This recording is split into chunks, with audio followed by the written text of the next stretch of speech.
කවදා හරි හිතලා තියෙනවද අපේ ඇඟ ඇතුළෙත් ඇහැට පේන්නේ නැති පාට ලෝකයක් තියෙනවා කියලා? අද මේ විග්‍රහයෙන් අපි කතා කරන්න යන්නේ අන්න ඒ ගැන. අපේ සෛල ඇතුළෙම ලියවෙන ඒ සැඟවුණු වර්ණ කතාව ගැන. හොඳයි. අපි මේ ප්‍රශ්නියෙන්ම පටන් ගමු නේද? බැලු බැලමට එකිනෙකට කිසිම සම්බන්ධයක් නැහැ වගේ පෙනුනට මේ කාරණා තුනම පිටිපස්සේ තියෙන්නේ එකම විද්‍යාත්මක කතාවක්. ඒ මොකක්ද කියලා අපි දැන් බලමු. හරි. එහෙනම් අද අපි කතා කරන දේවල් ටික තමයි මේ. මුලින්ම බලමු මේ ශරීරයේ සැඟවුණු වර්ණ කියන්නේ මොනවද කියලා. ඊට පස්සේ ඒවා පිටතින් එන හැටි වගේම ශරීරය ඇතුළෙම හැදෙන හැටි ගැනත් කතා කරමු. අන්තිමටම මේ පාට වලින් අපේ සෞඛ්‍ය ගැන මොනවද කියවෙන්නේ? ඒ වගේම ඒවා කොහොමද අපේ ජීවිත කතාවේ කොටසක් වෙන්නේ කියලාත් බලමු. හොඳයි. එහෙනම් අපි මුලින්ම අහපු ප්‍රශ්නෙට උත්තරය හොයාගෙන යමු. මේ හැම දෙයකටම හේතුව වර්ණක. ඉතින් මොකද්ද මේ වර්ණකයක් කියන්නේ? හරිම සරලයි. ඒ කියන්නේ අපේ සෛලවලටයි පටකවලටයි පාටක් දෙන ඕනෑම දෙයක්. හැබැයි මේවා නිකම්ම පාට විතරක් නෙවෙයි. අපේ ඇඟ ගැන ගොඩක් දේවල් කියනවා. හරි. මේ වර්ණක ප්‍රධාන විදිහට කොටස් දෙකකට බෙදන්න පුළුවන්. පළවෙනි එක තමයි බාහිර වර්ණක. ඒ කියන්නේ නමින්ම තේරෙනවා වගේ අපේ ශරීරයට පිටතින් ඒ කියන්නේ පරිසරයෙන් ඇතුල් වෙන දේවල්. දෙවෙනි එක තමයි අභ්‍යන්තර වර්ණක. ඒව තමයි අපේ ශරීරය ඇතුළෙම හදාගන්න දේවල්. හොඳයි. අපි මුලින්ම බලමුකෝ මේ පිටටින් එන වර්ණක ගැන. ඒ කියන්නේ අපේ පරිසරයේ කොහොමද අපේ ඇඟ ඇතුලේ පාට සලකුණු ඉතුරු කරන්නේ කියලා. මේක ඇත්තටම හිතනවටත් වඩා හරිම සුලභ දෙයක්. මොකද දන්නවද මේ බහුලවම තියෙන බාහිර වර්ණකය? සාමාන්‍ය කාබන්. ඔව්, වායු දූෂණයෙන් දුම්වැටි වලින් වගේ දේවල් වලින් එන අර කාබන් තමයි අපේ ශරීරයට ඇතුල් වෙන ප්‍රධානම පිටස්තර වර්ණකය. හරි. ඉතින් කොහොමද මේක වෙන්නේ? අපි හුස්ම ගන්නකොට මේ කාබන් අංශු පෙනහළු වලට යනවනේ. එතකොට අපේ පෙනහළු වල ඉන්නවා විශේෂ ආරක්ෂක සෛල වගයක්, මහා භක්ෂාණු කියලා. එයාලා කරන්නේ මේ කාබන් අංශු අල්ලලා ගිල ගන්න එක. ඊට පස්සේ මේ සෛල වසා ගැටිති වලට ගිහින් අර ගිලගත්ත කාබන් ටික එතන තැන්පත් කරනවා.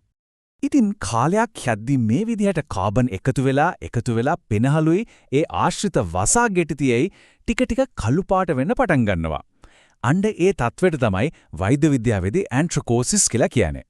දැන් මතකද අපි මුලින්ම කතා කරපු අර නගරයේ කෙනෙකුගේ පෙනහල්ල ගැන?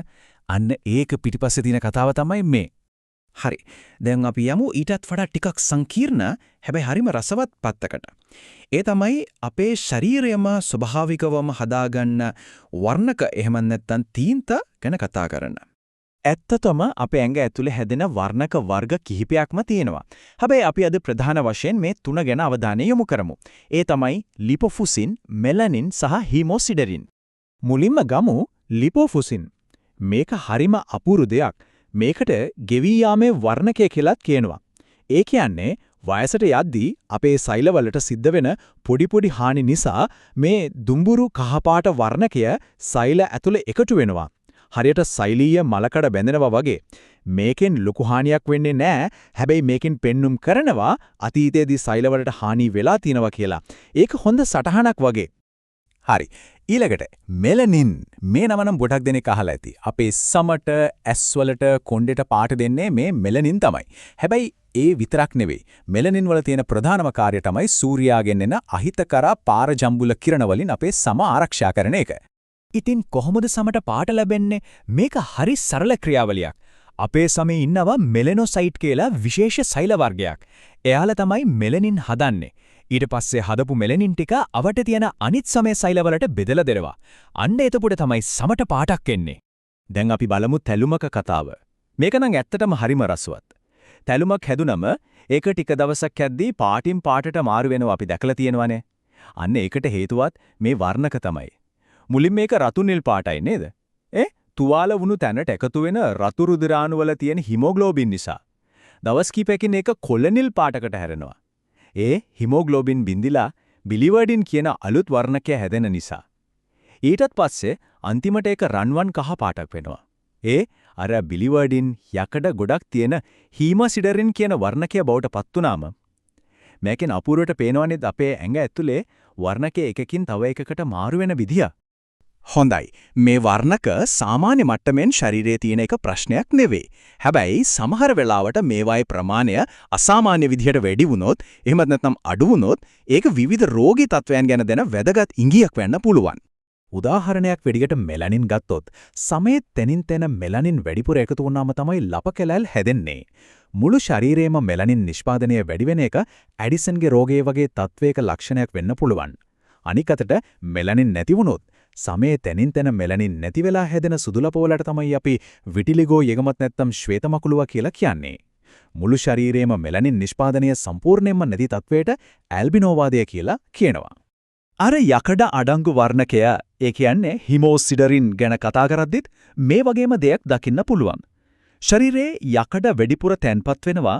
හැබැයි ඒකෙන් අවයවවලට ලොකු හානියක් වෙන්නේ නැත්නම් ඒ තත්වයට අපි කියනවා හිමෝසිඩරෝසිස් කියලා.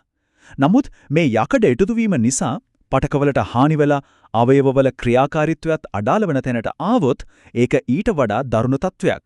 ඒකට කියන්නේ හිමෝක්‍රොමැටෝසිස් කියලා. එතකොට පේනව නේද? වැදගත්ම දේ වර්ණකේ තියෙනවද නැද්ද කියන එක විතරක් නෙමෙයි. ඒකෙන් හානියක් වෙනවද නැද්ද කියන එකත්. හොඳයි.